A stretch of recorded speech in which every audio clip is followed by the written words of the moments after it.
Welcome to the Black Eye Barber Show. We're all in quarantine. Richard Poxon, Anthony Crolla in their palatial palaces in Las Vegas and Bahamas. Richard Poxon there with a hat on, just looking the part. Is the sun too hot for you out there? No, I'm in Sheffield 8.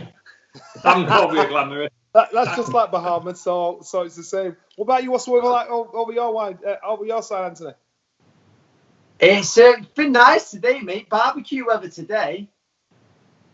But you obviously, it's just you and family, of course. yeah, mate. Sunny Manchester, me, yes. Just the three of us, mate, honestly. Have you seen in the news where everyone's in Regent's Park and you just see they're going to have us locked down for even longer?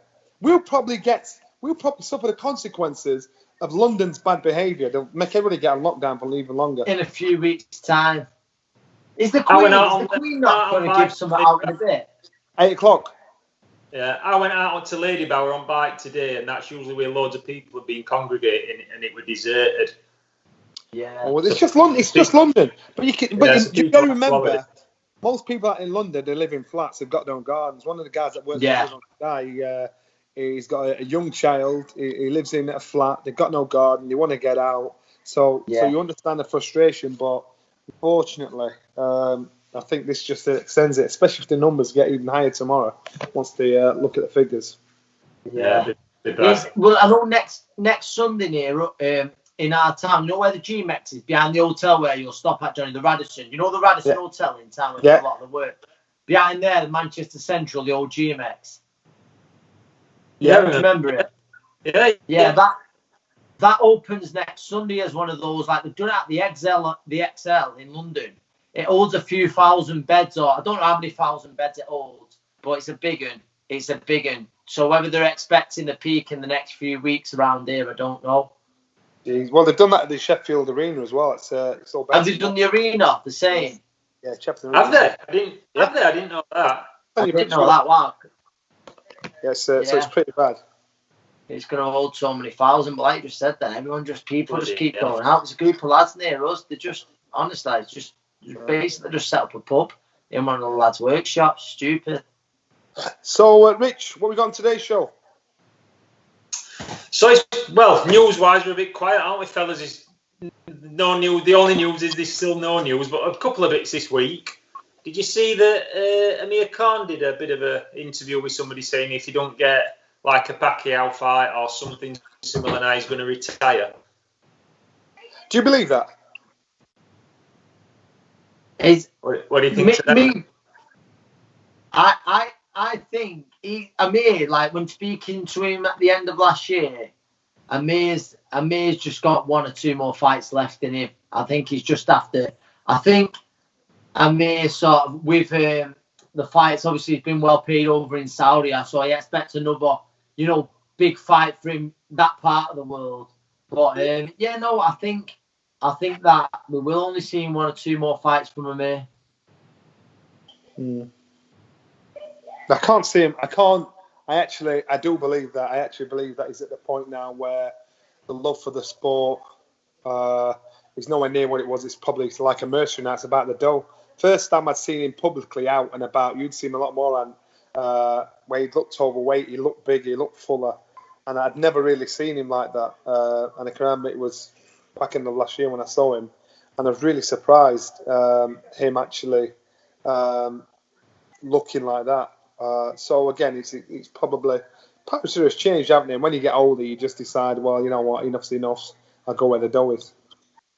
I think. Do you think it's the case of him trying to squeeze anybody for a fight, or do you think it's just where his head's at now? I think he's going to what Johnny said then. I know his missus just gave birth getting that long back. Probably enjoying family life now. I think you've got to remember with Amir, since the age of 17, it's been absolutely mental for him, hasn't it? And there's been so many big fights involved. But what you just said then, maybe he is, like you say, if he can get a huge fight over, in that part of the world where he gets that life-changing money, then that's what I think he'll be open to. Obviously, the Pacquiao fight's been spoken about for so long. Not as long as the Kell Brook fight, but it's been spoken about for that long. I think Amir, like you say now, he's done everything he wants to in the game, but he wants 1 or 2 more big fights. And I think Amir will go where the money is. Yeah.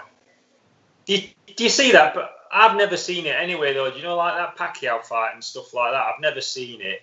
And he's obviously got no interest in boxing, Kel, now. So I will wonder if that is it now. Well, you know what? Like you said, I don't think Pacquiao's interested in him. It's not about him being interested in Pacquiao. So it's a case of Pacquiao's but a bit further down the road than Amir is. So he's going to go where the dough is. He's going to go where he makes the most impact. And the results are probably more in his favour or slightly in his favour.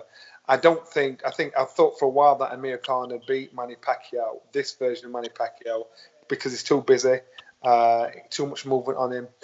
He knows him, he's familiar with him, and Amir's always fancied that. So I think Manny Pacquiao was deep down inside this version of him wouldn't beat Amir Khan. Yeah. So the chances of that happening, I think, are pretty slim, no matter what Amir Khan says, because like Amir's behind Manny, someone will be behind Amir trying to chase Amir, and he wants to go where the bigger dough is. Yeah, well, we'll see what happens. He does. I hope he gets that. I do hope he gets that one last big fight that he craved. I don't see it being Pacquiao, but I just don't know what else does it. But I hope he does. I fingers crossed he does get another big one. Do you know, to go out on, because like you've just said, Anne, how old is he now? He started at coming to public profile at 16, 17. Yeah. He's like been a great student to British boxing, and what he's achieved and what he's done. Been 33, huge for amateur boxing, inspired so many, young amateur boxers. And I think, like you say, he's been in the spotlight from the start, hasn't he? So, I mean, he didn't give off that vibe, but you can imagine he's only human, where he thinks, you know what, I just want to enjoy sort of life, being a family man now, like Johnny mentioned it there, and he's doing a little bit more of the TV. He enjoys that. So, you can't blame him for that. I think there'll always be biggish fights there for him here. But I get what you're saying. If it's not going to be the Pacquiao, obviously the Calvert one, but outside of those two, I don't know what else. Do you know what I mean? There's huge fights, isn't there? But I'm not sure how many of the other ones have that sort of appeal to everyone else. Other bit of news this week then. So, one other bit of news, and this is Amir's best mate, historical best mate, Kell Brook. Bob Arum said earlier last week that Terence Crawford's next fight could be Kell Brook. That is very realistic, and I know, speaking to Kell's dad, they were chasing something like that from the beginning of last year, and I think Kell is a great scalp, a perfect person to have on your record if you beat him. I think for Bob Arum, mooting that, in his head, he'll be thinking it's not the same Kell Brook that was of the day, but I think he thinks it's a fight that Crawford wins. From Kell's point of view, he feels as though he's got enough left in the tank to beat Crawford. Remember, Kell's shown that he's got the bottle, gone in with Triple G, taking those kind of fights. And so I just think I seriously believe that is the next fight for both of them. I think after the last 2 years he has had, though, an opposition he's faced, it's put him in a position to be ready for Crawford. I think we were speaking about it just a few weeks ago on the show, in the Barber shop. My worry there is there's no doubt in Kell Brook's talent. He's a world-class fighter. But what my worry is, that fight's going to be at welterweight, isn't it? Terence Crawford fight is going to be at welterweight. And for me, all right, in there, Kell might look absolutely huge compared to Crawford, but it's different looking huge in there and then performing at that weight. And I just think that Kell now is without a doubt a light middleweight. It's I just think that, listen, I rate Crawford really high. I have him in the sort of the top 3 pound for pound. I think he can do it all. And maybe their top rank are using it as maybe a thing, but we'll do a better job than Spence. We'll do a better job than Spence or something like that. I don't know. Kell's a name. Kell's a big name. But for me, my worry is in making welterweight. So how long ago was the Spence fight now? Wow. We're talking 3 years? Must be 2 years. Yeah. Must be a couple of years. 2 or 3 years in the summer. Yeah. 3 years. It's got to be at least 2. And that was the last time. That's the last time we've seen Kell Brook as a welterweight, and we was worried he wasn't going to make it then. He did, but we was worried he wasn't going to make it then. So we'll see. He did make it, but it ruined him, didn't it? I think. I think he it definitely took some out of him. But there again, you know, when you look back and you see how good Spencer's gone on since, Kell was in that fight, you know, until the latter part of it, wasn't it? And Spence was stronger down the street. You know, Kell had success against Spence, didn't he? He did have success against Spence, and what the fighter that Spencer's gone on to become since that is Spencer's an unbelievable fighter, and that doesn't look too bad for Kell now. At the time, it was Spencer's coming out party, wasn't it? But we saw just how good he has and how good he's become since then. But again, it was 2 or 3 years ago since he made that weight that night at Bramall Lane. I think Johnny, you know him better than me. I think it's an hard fight to make for people to get their head round. Because when Eddie got him to jump up and box Golovkin, everything were about, he's killing him, make him weight, he could end up getting killed, make him weight, he can't operate, he's got to move up. He moved up, got what we thought had happened. Then he said they were kind of waiting, there was nothing there for him. Then he come all the way back down to what they'd said before, he couldn't physically do anymore and got beat. And now we're 2 years later, and last 2 years, like Ant saying, he's boxed at light middle. How do you sell them bits for his own safety and good? Going back down to how do you say that that's best interest? In reality, I think Kell grew out of the welterweight division maybe 4 or 5 years ago, and he's managed to get down and still fight at that weight, but not to the best of his ability. Anybody that knows Kell knows what Kell's capable of, and if they're truly really honest, Kell is now a light middleweight. Now he's going to weigh up risk and reward. The risk is, does he go in at a light middleweight, but then his performances will not be the best of him, but he's hoping he can just dig something out to turn back time, which he won't. And I'm a big fan of Kell. I'm a big fan of everything he's done and everything he's achieved, but he won't. Kell is no longer a welterweight. And to see the best of Kell was boss. When he lost to Spence, he was winning the first half of the fight. Yeah, that's you what just tell me. Right in the fight. You've never seen him bullied in a fight until that.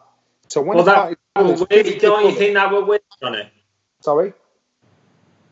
Don't you think that would wait though? That just took it. His legs just. He only got so much in tank because he made weight. That's my point. So because of the weight, it was the first time we saw him physically bullied in the ring.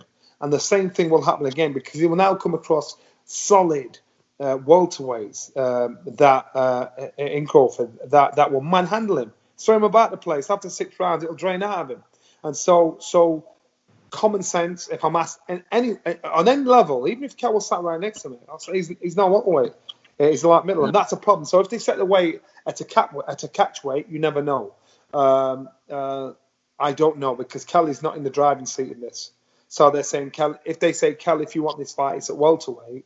Of course, they hold all the aces, isn't it, Johnny? Yeah. And that's a problem. But to me, I honestly think Kell is no longer a welterweight, even though he can make the weight. So Kell is he's no longer the Kell we know at welterweight. Like middleweight, then he can show us a different page of him. But at welterweight, I'm afraid we've seen the best of Kell at welterweight. Yeah, interesting. I mean, look, he's made it plain, hasn't he, that he wants that one big payday, and hopefully this is it. But I just think, I think there's common sense of going all the way back down to welterweight for it. I think it's flawed. I think that's flawed a little bit. Yeah. That's my only worries there is I think, last time out he was back working with Dom and the lads at the Ingle gym, and he looked really well. And I think you're at light middleweight. I think you could have another world title in you, and with that, then the big paydays come.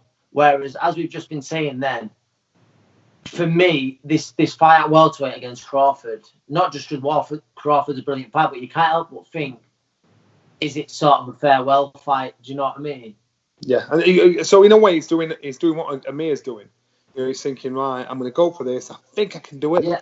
I want to go where the money is. And as we said, when Cal boxed last time, he needs to make sure every fight that he has, 2 or 3 fights, might not be yet, 2 or 3 fights, good fights he's got left in him. He's got to make sure every one of them means something. And if the reward does pay off and he boxes Crawford and wins, then he's in there. He's making sure he can't afford to have any nothing fights because he's just on the edge. Yeah.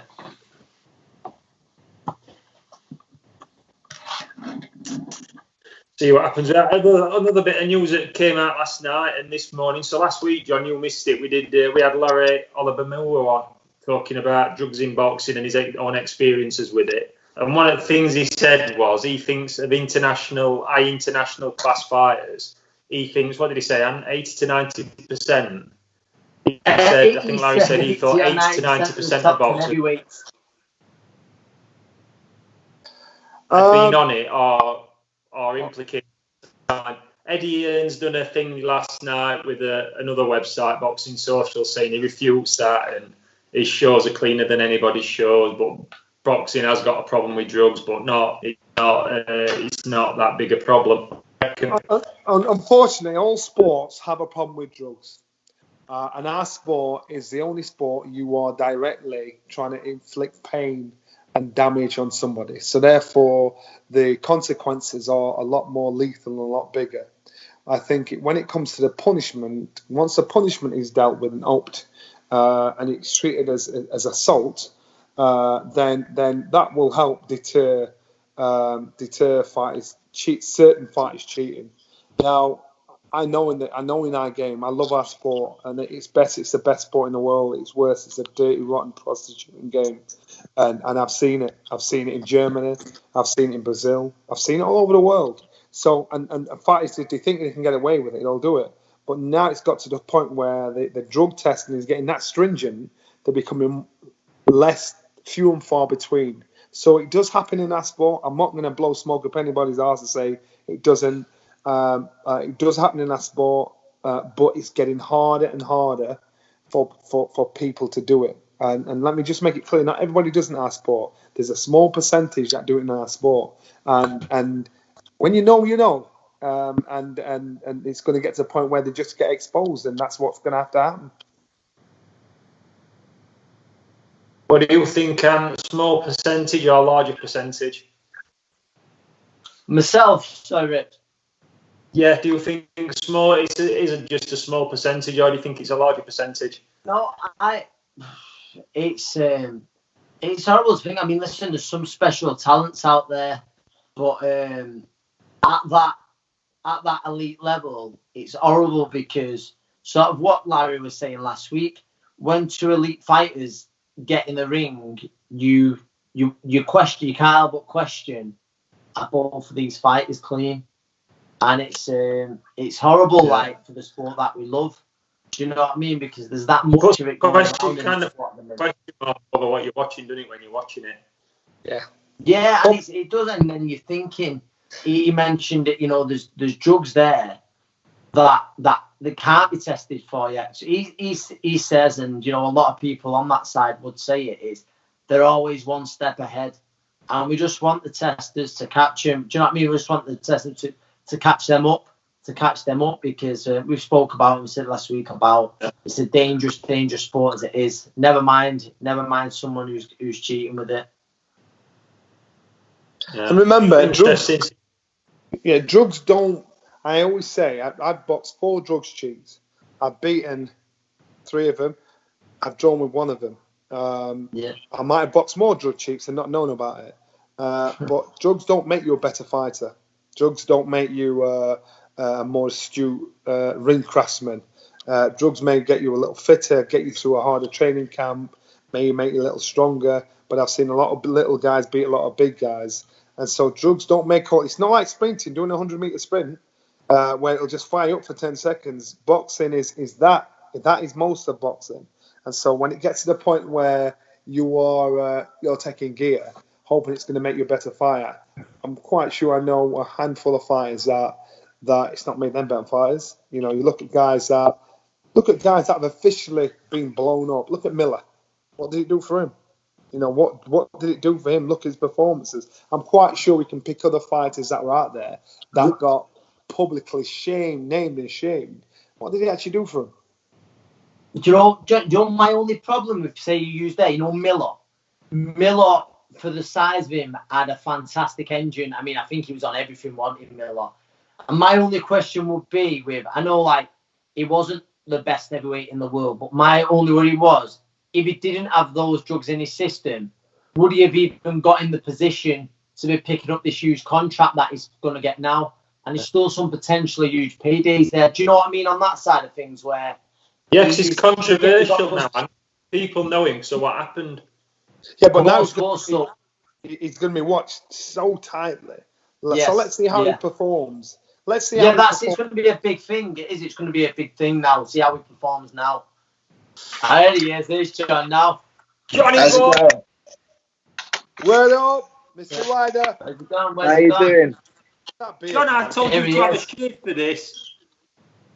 I thought I'd leave it rough and ragged. How are we going, pal? I'm good, mate. You? Yeah, not bad. Battling away, keeping going. All right, boring times, isn't it? Yeah, it is. We've just been about it. Everyone's ignoring it, which probably means it's going to stretch on longer, doesn't it? What's it like down where you are? Do you know what? They had to close the park today because there was like 3,000 people sunbathing and just all mixing. So it's mad. 3,000 into one park? Yeah. Yeah, I think it's Lambeth Park it was. Wow. Are you managing to take over, John? Yeah, mate, just a bit of running and a bit of weights at home, but nothing. I've got a bag of nothing. Johnny, you're not managing to sneak in a gym? Like get the place to yourself or anything? No, nothing. I mean, everything's locked up. Tony's locked it up he's chained the door shut and he's really taking this serious. Yeah, I hear that. Well, tell him that I said at his age he's got to take it serious, hasn't he? I'll pass it on to him. Yeah, tell him I said that. I will do. What's on the horizon? What we're keeping in his eye on? What you up to at the minute? Just staying alive, really. Staying out of hospital and just keeping healthy and shadow boxing around the living room in my underpants. Bit of running on the streets and a few kettlebell swings. Yeah. What have you been promised? What's on the horizon? How are you feeling spirits-wise in regards to, well, of course, the Smith fight? Well, it's a bitter pill to swallow. I felt like I'd done enough to win and do feel I won the fight well, but it's just we move on and we rebuild. I'm looking. He promised about the Jacobs fight, and that's a fight that I really, really like and really feel I get my teeth into. So I hope it comes off. What about a rematch with Smith, John? Is there any talk of that, or are you not so bothered yourself, or? No, I'd love the rematch, but I know Joe said about getting another win and get myself back in line. So listen, I'm about to go and like. What do you need to do that for? He said, Joe said you've got to get another win and get yourself back in line. Get myself back into some mandatory, and then get another shot. But I think Jacobs is a good fight for that. Who said that? Who said that to you? No, it was what Joe Gallagher said in an interview, so I'm just going by that. Yeah, don't take any notice of what that.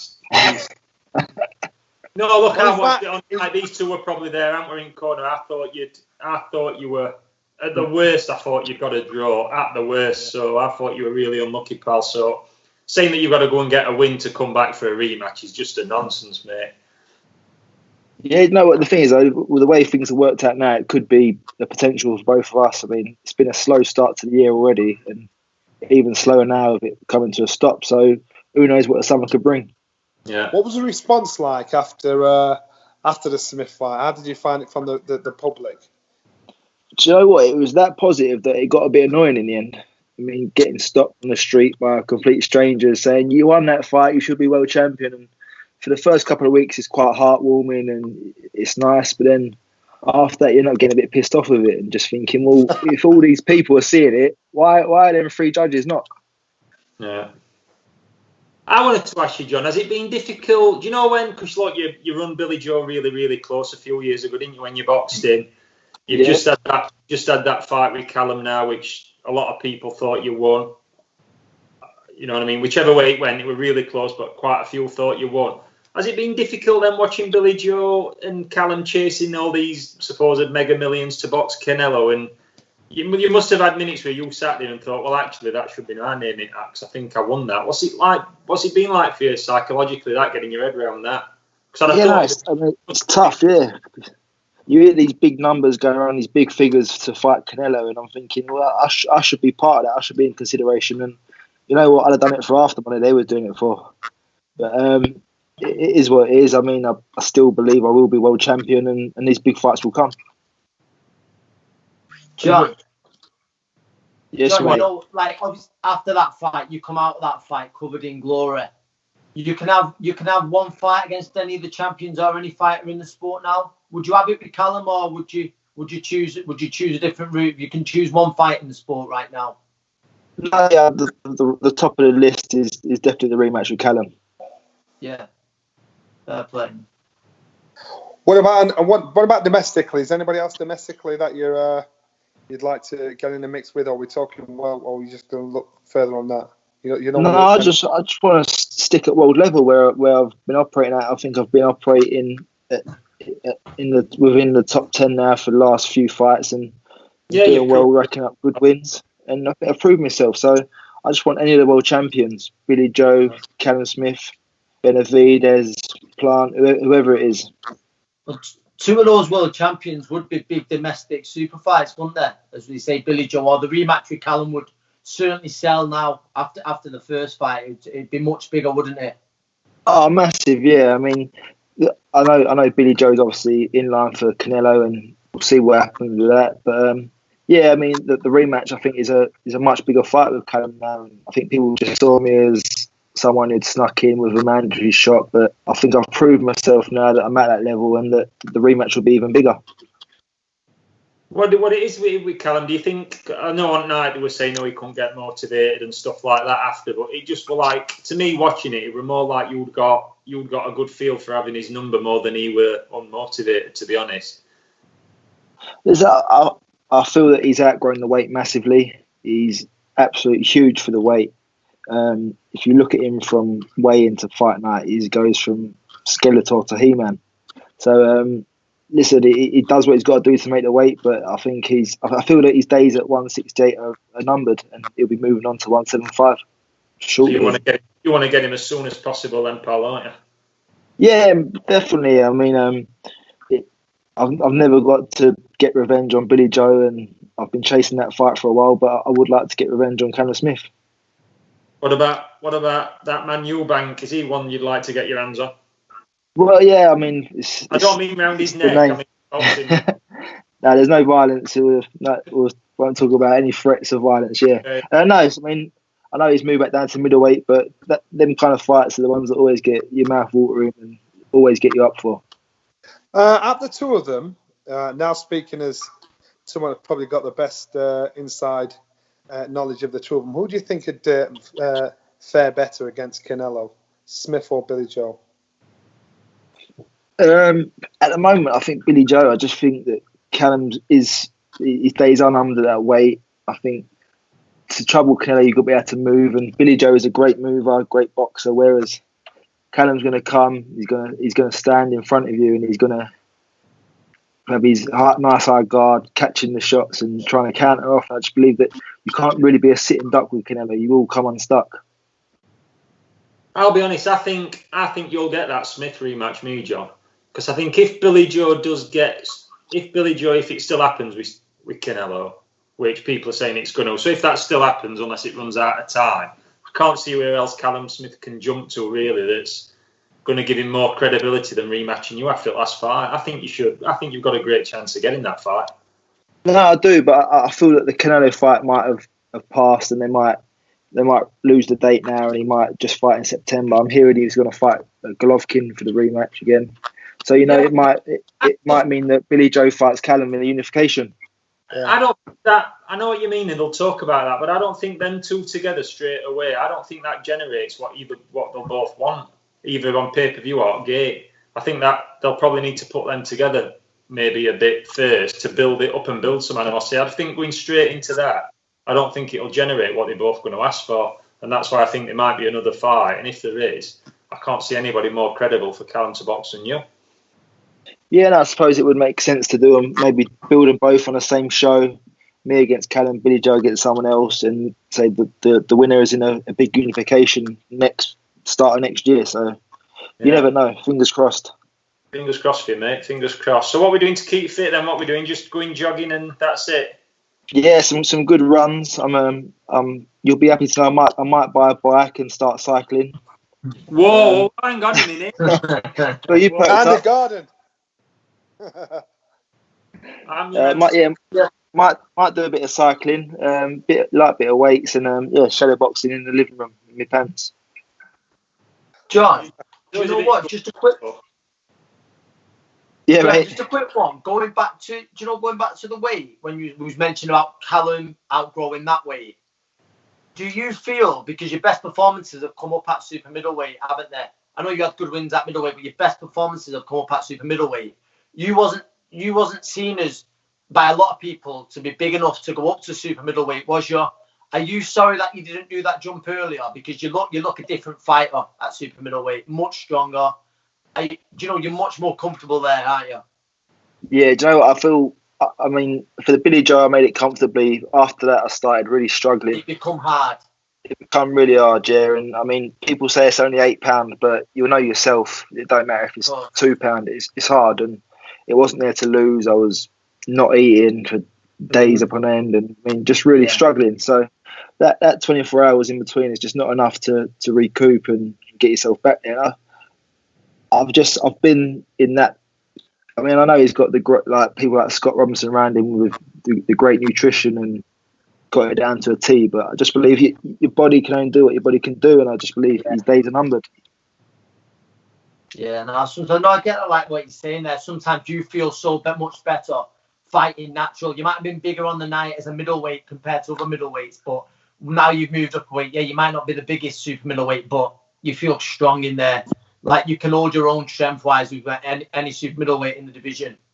Yeah, no, Matt. Yeah, I feel great. I feel like a tank in there. I feel solid. I mean, I'm not putting on a stone. I'm 8-9 pound.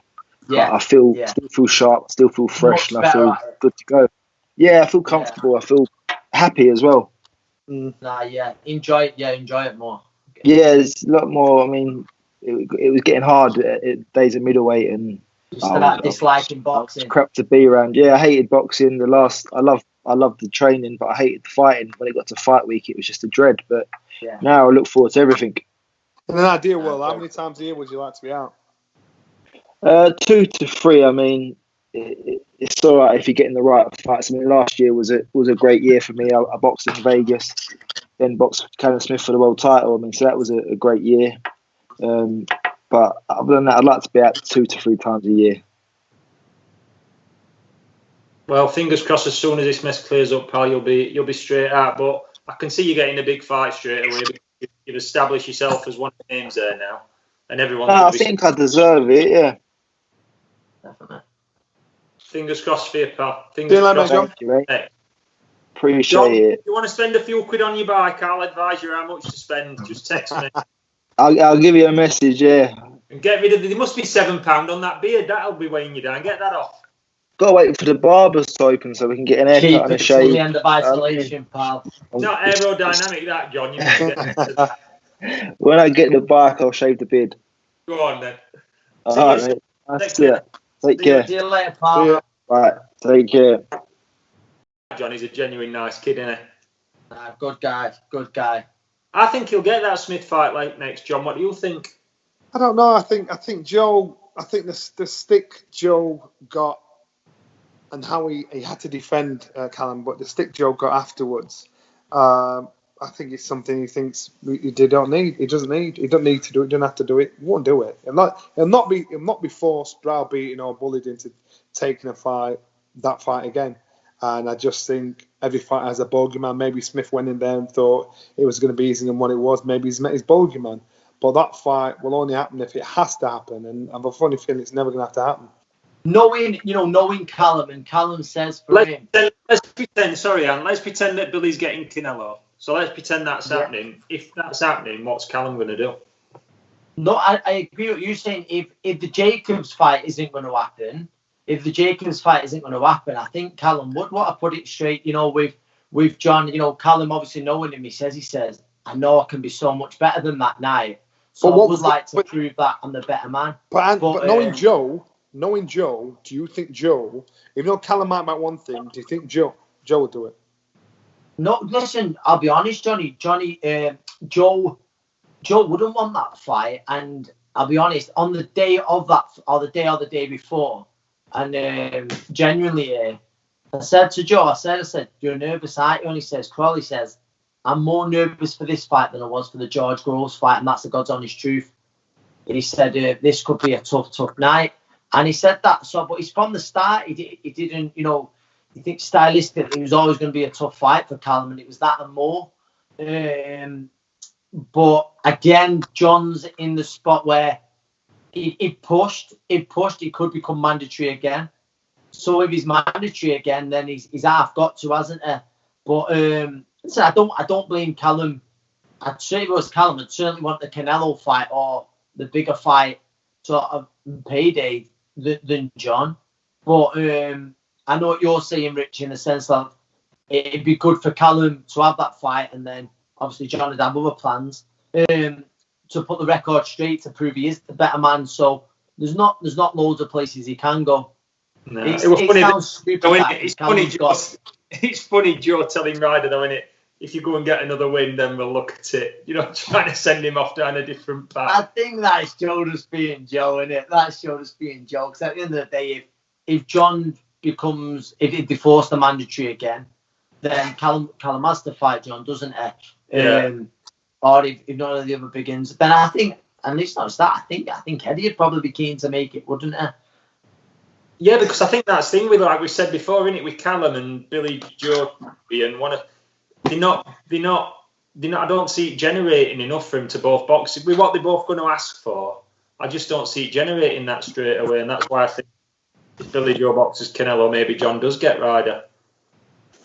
Possibly, yeah. That there is a great chance of that happening. The only other, like you say, if Callum and Jacobs doesn't happen, I think the only other thing would be a voluntary for Callum, wouldn't it?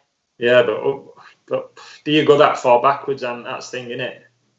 Yeah, of course. Like you say, Callum wants the big names, doesn't he? So if not, I think the next biggest fight, sort of to put people right, would be that fight, the Ryder fight. He must be pissed off though, John Money. Do you know, like watching Callum talking about $5, $6, $7 million and Billy Joe talking about $7 or $8 million and feeling that he beat Callum? Must be hard, Johnny. That must feel like it's hard seeing that. And listen, there's many fighters that are out there, and you see the kind of dough they're earning, and it's about being in the right place, right time, right opportunity, right face, and it's something you can't screw on or stew on because it'll eat you up. So you just got to get your own business. Yeah. Nuts. Hope you enjoyed Black Eye Barber Show. Please like and subscribe. And if you've got any complaints, remember my name's Richard Potson. Just saying. And that's Johnny Nelson.